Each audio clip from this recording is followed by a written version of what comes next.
حلال چیزوں سے انسان رک جائے اس استحضار کے ساتھ کہ اللہ تعالیٰ مجھے دیکھ رہا ہے۔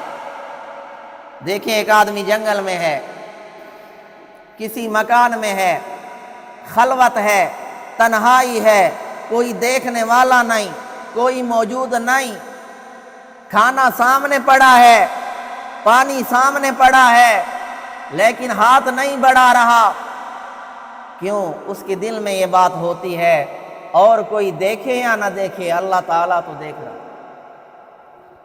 تو یہی کیفیت خالق کائنات اپنے بندوں میں پیدا کرنا چاہتے ہیں۔ جس طرح رمضان کے مہینے میں حلال چیزوں کے کھانے سے رک جاتے ہو اسی استحضار کے ساتھ کہ کوئی دیکھے یا نہ دیکھے اللہ تعالیٰ تو دیکھ رہا ہے، اس طرح باقی مہینوں میں حرام کھانے سے رک جاؤ اسی استحضار کے ساتھ کہ اللہ تعالیٰ تو دیکھ رہا ہے۔